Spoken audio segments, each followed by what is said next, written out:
오늘은 2025년의 추수감사주일로 지키는 날입니다.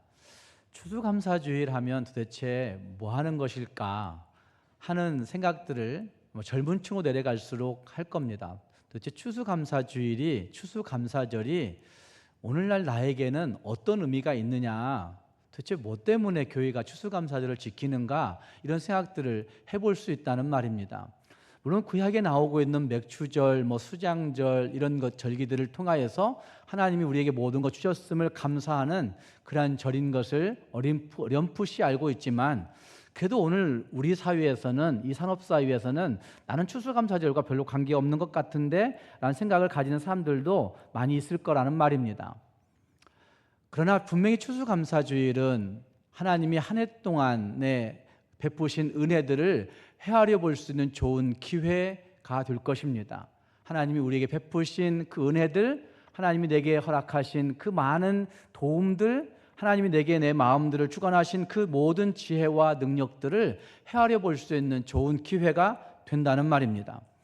우리는 추수감사절 하면 아마 풍성한 과일과 곡식을 떠올려 볼 겁니다.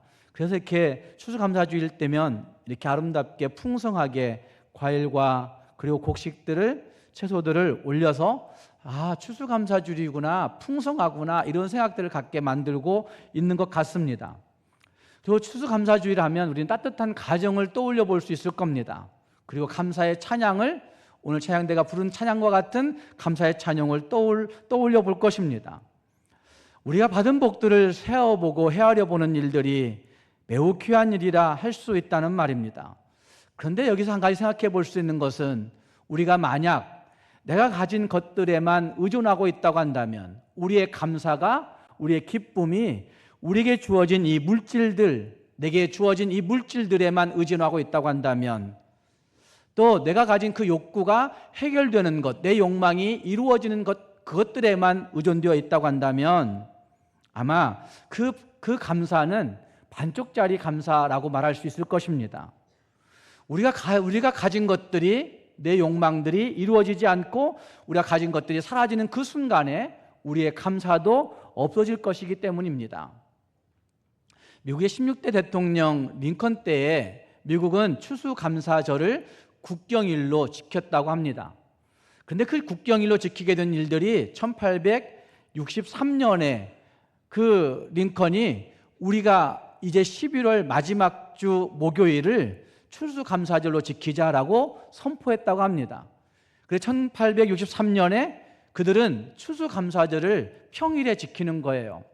그리고 그 다음 1864년에 그들은 이날이 국가적으로 명절로 지켜야 되겠다라고 해서 1864년에 그 나라는 추수감사절을 11월 마지막 주 목요일에서 11월 넷째 주 목요일로 바꾸어 지키게 되었다고 합니다.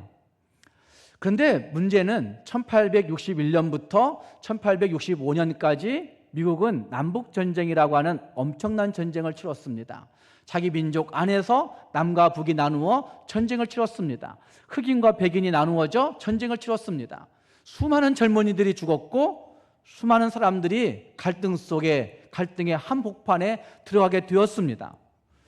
그런데 링컨은 그 전쟁의 한복판에 있던 그 시기에, 갈등의 한복판에 있던 그 민족들이 이제는 우리가 추수감사절로 지켜야 되겠다라고 선포했다는 것이죠. 그리고 국가가 그 날을 공인하여서 국가의 명절로 지키는 일들을 바로 그 전쟁의 그 기간 내에 이루어지고 있다는 사실들을 볼 수가 있다는 말입니다.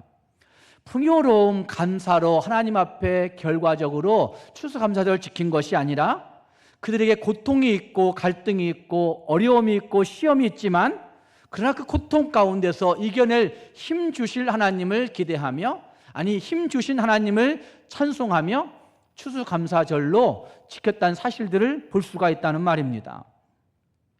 함께 읽은 이 본문의 사도행전 16장의 그 모습은, 링컨이 그 전쟁의 한복판에서 감사했던 그 감사보다도, 아니면 우리가 겪고 있는 어떤 문제보다도 더 절망적인 상황 가운데서 드려진 진짜 감사가 사도행전 16장에 나타나고 있습니다.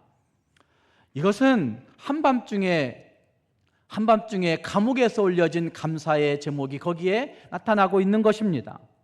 저는 풍성한 식탁의 자리가 아니라 차가운 감옥에서 올려진 이 한밤중에 그 감사가 가장 위대한 추수감사절이 아닐까라는 생각을 해보며 오늘 말씀을 준비했던 것입니다. 함께 읽은 말씀 가운데 이런 말씀이 있습니다. 16장 24절 말씀에 그가 이러한 명령을 받아 그들을 깊은 옥에 가두고 그 발을 착고에 든든히 채웠더니 라고 하는 말씀이 등장합니다. 감옥에 가두고 착고에 든든히 채웠다.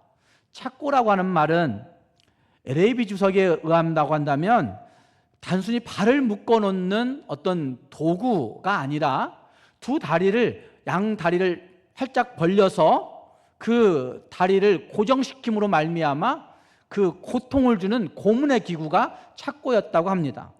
단순히 그냥 발을 묶어놓는 자유로움을 억압해 놓는 그런 도구가 아니라 고문하는 도구가 착고였다는 것입니다. 그래서 가장 위험한 중죄인에게 이 착고를 채워서 감옥에 가두어 놓았다는 것입니다. 여러분 한번 상상해 보시기 바랍니다. 억울하게 끌려왔습니다. 그리고 그들의 온몸에 매를 맞았습니다.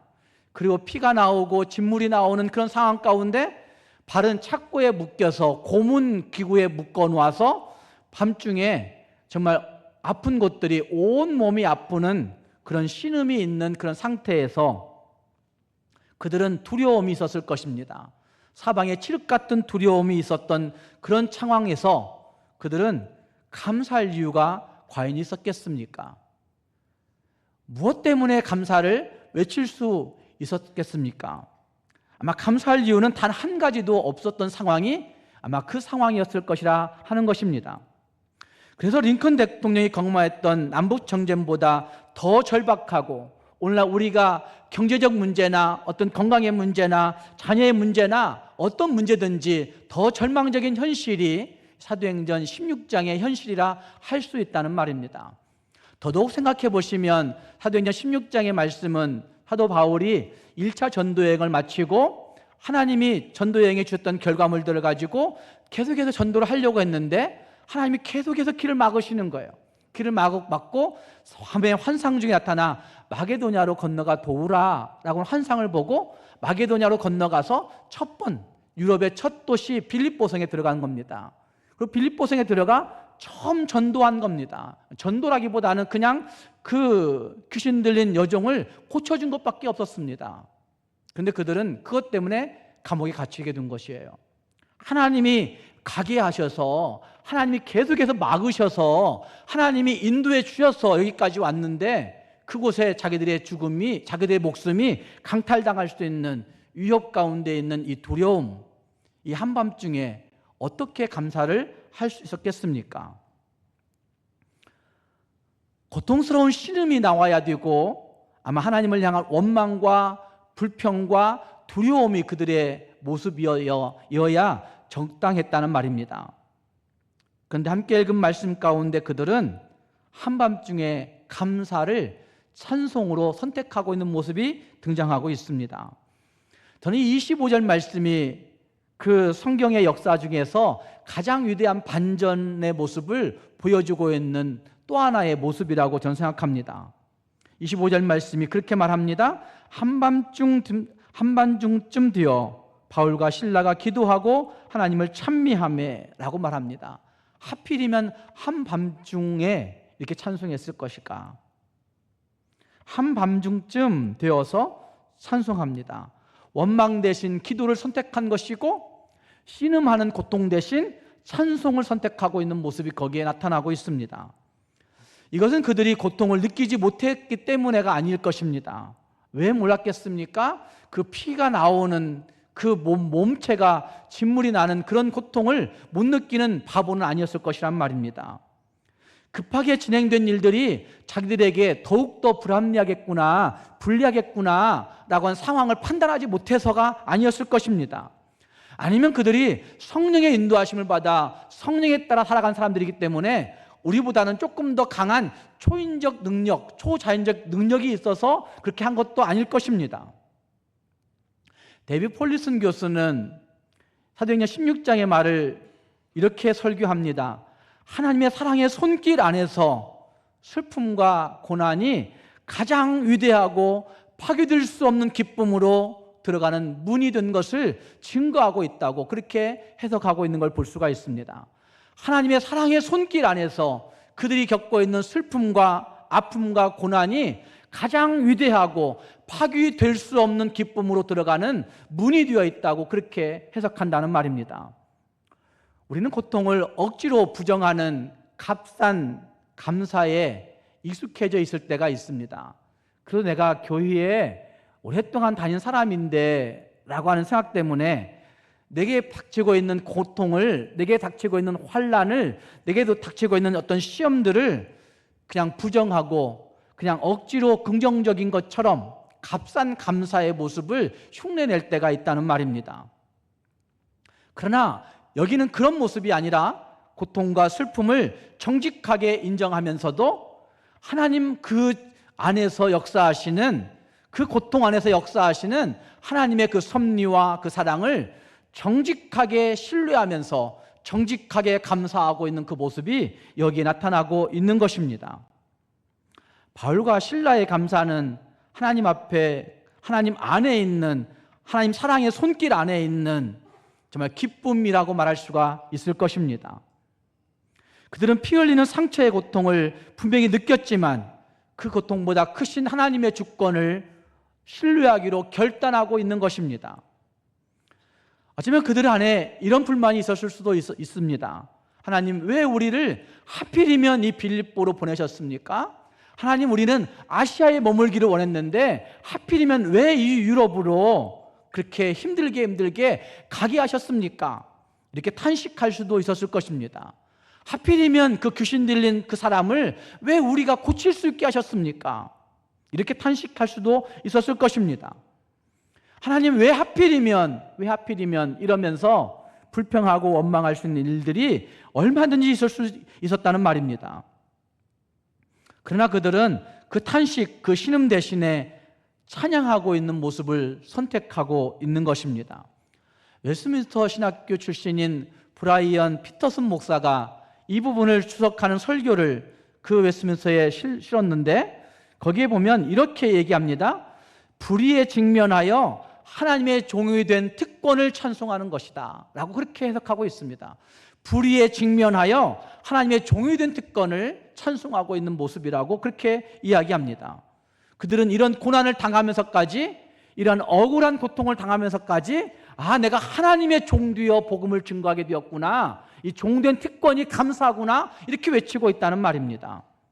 그들은 자신들이 당하고 있는 이 고난이 로마 제국의 한복판에서 당하고 있는 고난이지만, 그 가장 감옥 깊은 곳에서 당하고 있는 고난이지만, 그곳에서 예수가 주님이시라고, 예수만이 주님이시라고 고백할 수 있는 그 증거를 가장 영광스러운 증거라고 외치고 있는 모습을 찬송으로 선택하고 있는 것입니다. 이것이 바로 상황을 넘어선 감사라고 말할 수가 있습니다.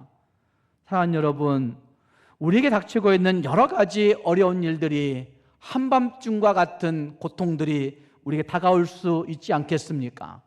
아니면 지금 저와 여러분이 겪고 있는 이 시대적 어려움들이 한밤중일 수도 있지 않겠습니까?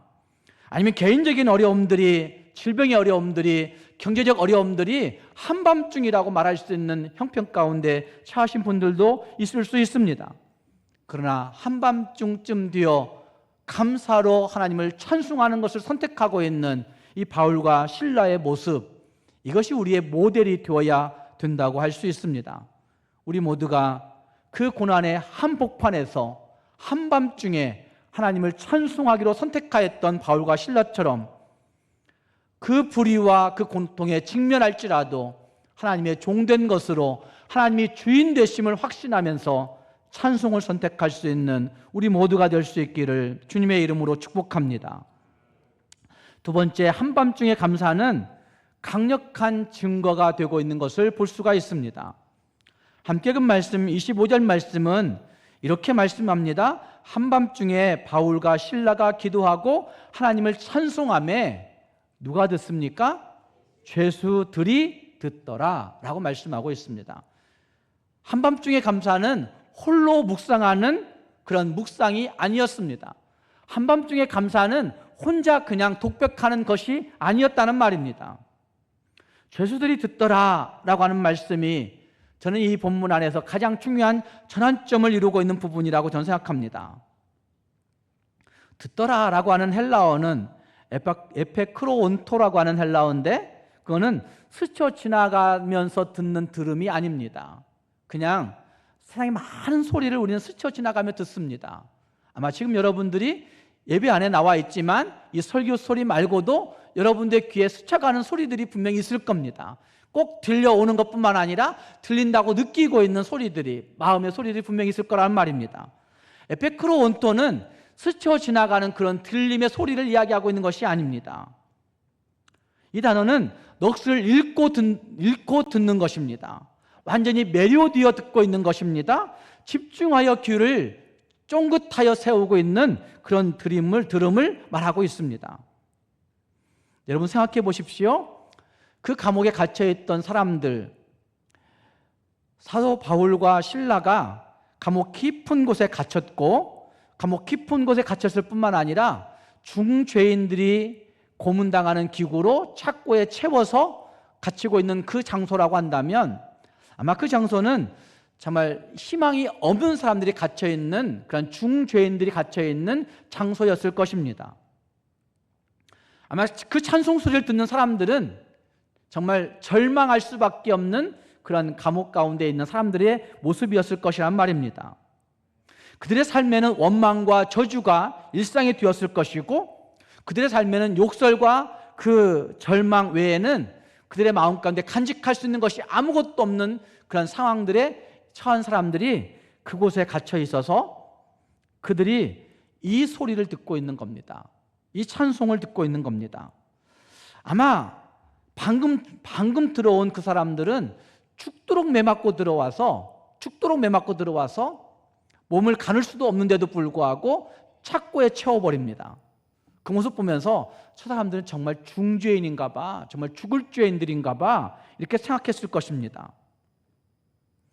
그 죄수를 보면서, 바울과 실라를 보면서 그들도 아마 충격 먹었을 것입니다. 저렇게 매맞고 들어오다니. 그런데 그들의 입에서 하나님을 감사하며 찬송하는 겁니다. 그들은 자신들의 귀를 의심하면서 그 찬송에 압도되어 귀를 쫑긋 세우고 귀 기울여 듣고 있는 것입니다. 완전히 매료되어 듣고 있다는 말입니다. 트리니티 신학교 출신의 조시 탄코르드 교수는 이 부분을 주석하며 이 장면을 이렇게 설명합니다. 예수를 가진 사람은 최악의 상황에서도, 예수가 없는 사람이 최상황의 상황에서 기뻐하는 것보다 무한한 기쁨을 더 많이 누린다고 그렇게 해석하고 있습니다. 예수를 가진 사람은 최악의 상황에서 고통 가운데 신음하고 있는 그 기쁨이지만, 예수 없는 사람들이 누리는 최상황의 상황에서 누리는 기쁨보다도 그 기쁨이 더 무한하고 더 많은 기쁨을 누린다고 그렇게 해석하고 있다는 말입니다. 죄수들은 초자연적인 기쁨을 목격하고 있는 것입니다. 예수로 말미암은 기쁨을 목격하고 있는 것입니다. 하나님으로 말미암은 진짜 감사를, 진짜 능력된 감사를 그들은 보고 있는 것입니다. 우리의 감사는 하나님께 영광이 될 뿐만 아니라 절망 속에 빠져있는 그 이웃들에게 가장 강력한 복음의 증거가 된다는 사실을 이 본문이 우리에게 잘 보여주고 있습니다. 서든 베프티스트의 총장인 알버트 모울러 목사는 사도행전 강해에서 이렇게 얘기합니다. 기독교인의 고난은 그 자체로 복음의 증거가 된다, 복음의 증언이 된다고 그렇게 말하고 있습니다. 바울과 실라는 말로 전도하지 못했습니다. 아니, 말로 전도할 수 있는 상황이 되지 못했습니다.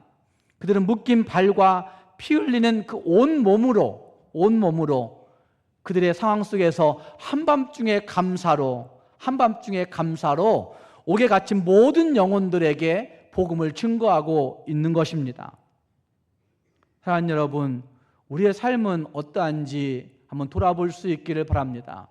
추수감사 주일로 지키는 우리들이 교회에서 헌금 봉투 나눠주니까 정말 뭐야, 이 시기에 무슨 감사가 나오냐고, 그런 마음들이 여러분들의 마음 가운데 들었을 수 있었을 거라고 저는 생각합니다.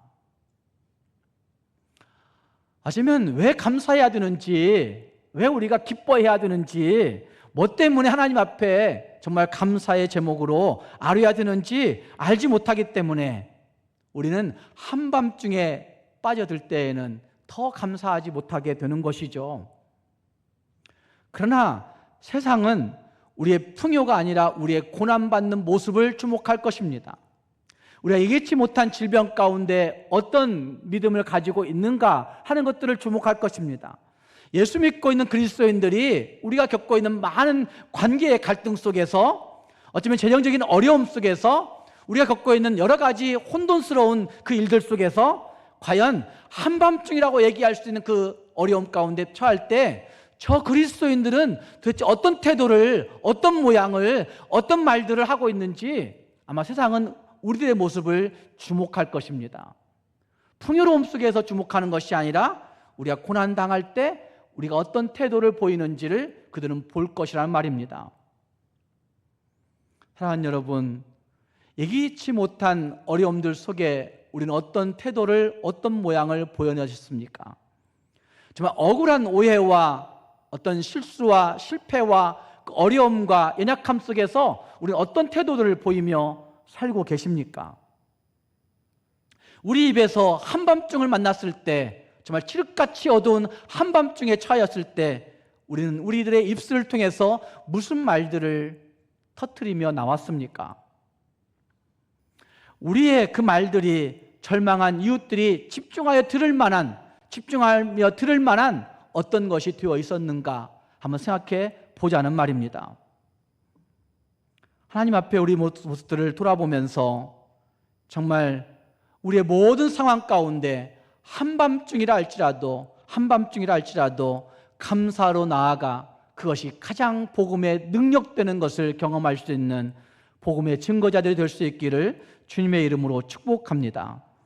마지막 함께 나눌 또 한 가지 중요한 요소는 그 감사가 하늘의 능력을 여는 통로가 되고 있다는 것입니다. 함께 읽은 말씀 26절 말씀에 이런 말씀이 등장합니다.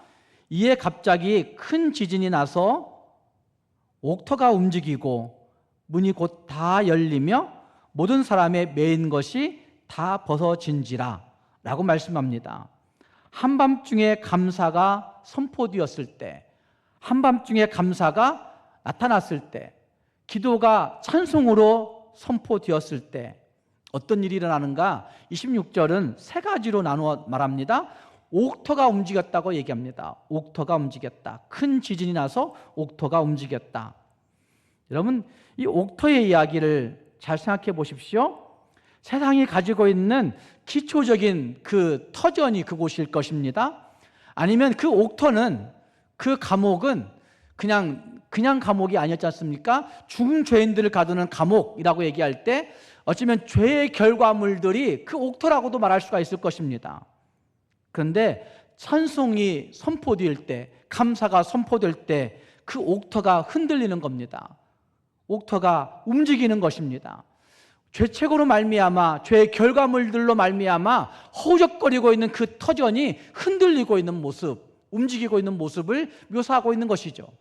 또 생각해 보시면 이 세상에 모든 기초가 있는 것인데 그 기초가 그 근원부터 흔들리고 있는 모습을 보여내고 있는 모습이 거기에 나타나고 있습니다. 어떠할 때 흔들린다고요? 감사할 때, 찬송할 때 우리가 믿고 있는 세상의 기초가 흔들릴 수 있다 하는 사실을 말하고 있는 것이죠. 하나님 앞에 감사로, 찬송으로 선포할 때 우리가 죄의 결과물들로 허덕이고 있는 모든 죄에 억눌리고 있는 것들이 흔들리고 움직일 수 있다라고 하는 사실을 보여주고 있는 장면이라 할 수가 있는 것입니다. 감사는 하나님의 능력이 임하는 통로라고 말할 수 있습니다. 지진이 멈춘 후에 본문은 가장 극적인 장면을 우리에게 말씀해 주고 있습니다. 함께 그 말씀 가운데 간수가 자다 깨어 옥문이 열린 것을 보고 어떻게 했습니까? 절망했습니다. 그래서 27절 말씀을 보면 뭐라고 얘기하는지 보십시오. 27절 말씀에 도망한 줄 생각하고 어떻게 했어요? 칼을 빼어 자결하기를 하거늘 이라고 말하고 있습니다. 칼을 빼어 자결하거늘. 복음 없는 세상을 잘 표현해주고 있는 구절이라고 저는 생각합니다. 간수는 복음 없는 세상 사람들의 모습이라 할 수 있을 것입니다. 간수가 쥐고 있는 것은 무엇이었습니까? 칼을 쥐고 있었습니다. 칼은 무엇입니까? 로마 권력을 상징하는 것이라 할 수 있습니다. 로마는 당시 세상 전체를 쥐고 있는 권세 중의 권세였습니다. 그러니 로마 권세가 부여해 준 이 칼은 세상의 권력을, 세상의 권세를 상징하는 것이라고도 해도 잘못이 아닙니다. 로마의 힘을 상징하는 칼을 쥐고 있었지만 그는 그 칼로 자기를 구원할 수 있었어요? 없었어요? 자기를 구원할 수 없었습니다. 오히려 자신을 구원하지 못할 뿐만 아니라 오히려 그 세상의 힘이 자기를 찌르려고 하는 모습이 거기에 나타나고 있는 것이죠. 그가 의지했던 세상의 기초가 흔들리자 그의 인생도 함께 무너져버린 모습이 27절에 나타나고 있는 것입니다. 그때 어둠 속에서 하나님의 음성이 바울을 통해서 들리는 거라고 저는 생각합니다. 바울의 음성이 들립니다. 뭐라고 얘기하는지 보십시오. 28절 말씀에 내 몸을 상하지 말라.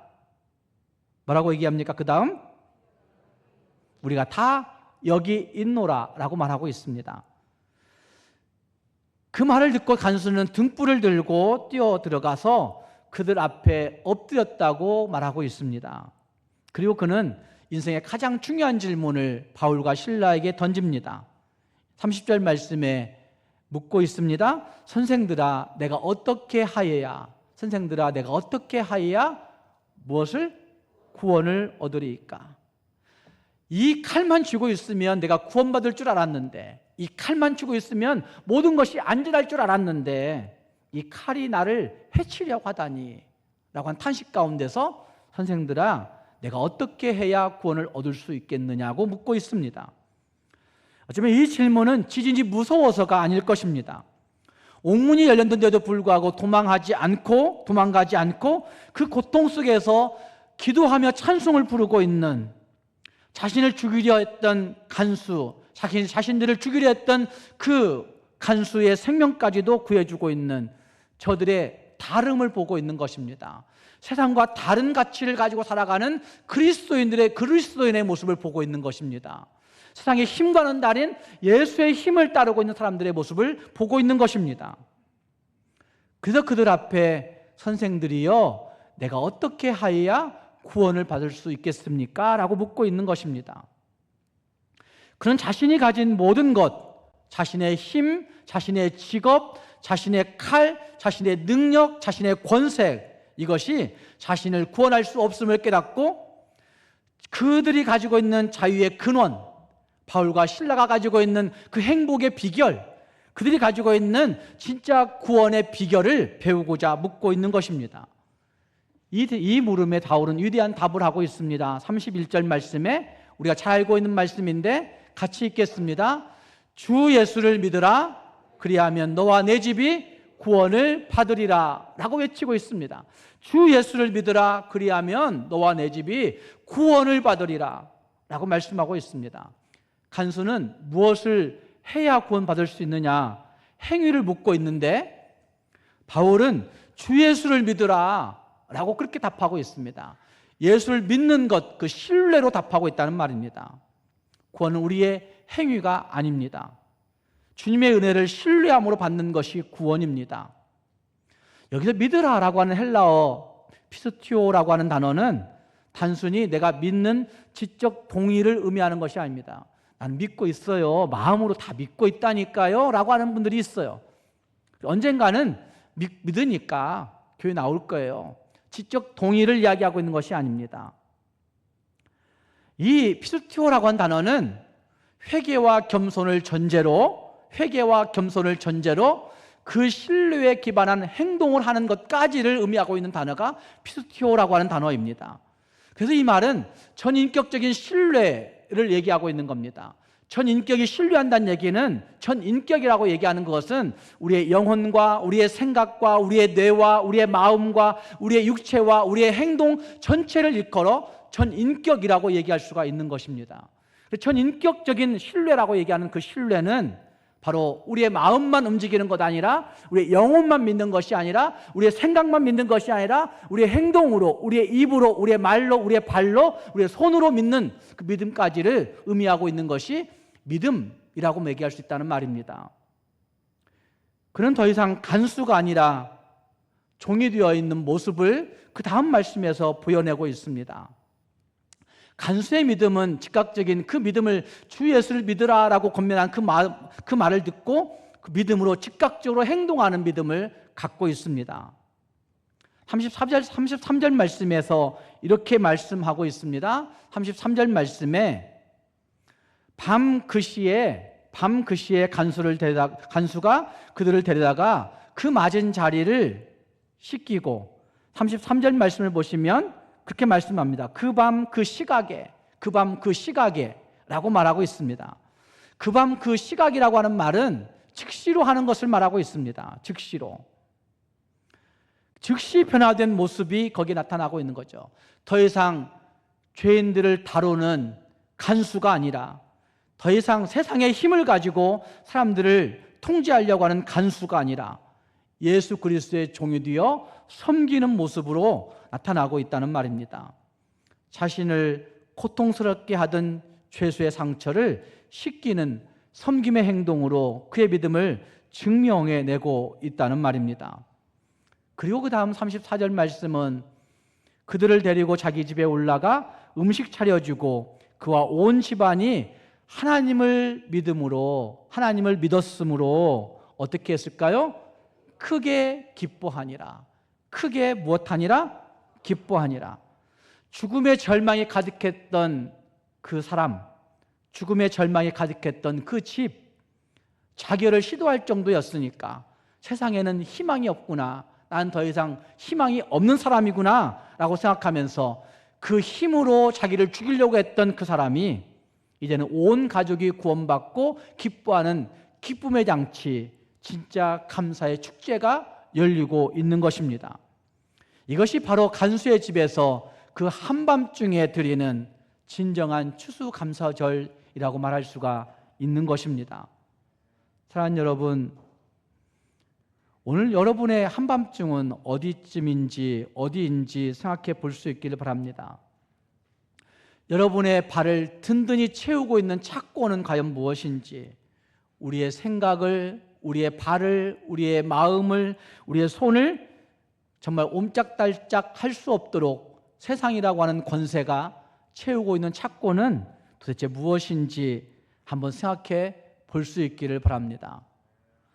어쩌면 아파도 되고 슬퍼도 되고 고통스러워도 되고 혼돈스러워도 되고 혼란 가운데서도 되고 불안해도 되고 두려움 가운데서도 되는 그 자리가 우리에게 있지만, 그 자리에서 하나님을 신뢰함으로 정직하게 감사를 선포해 볼 수 있는 우리 모두가 될 수 있기를 바랍니다.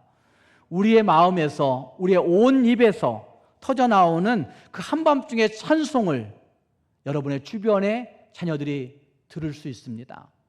한밤중의 찬송을 여러분의 형제들이 들을 수 있습니다. 한밤중에 그 찬송을 여러분의 주변 사람들이 들을 수 있습니다.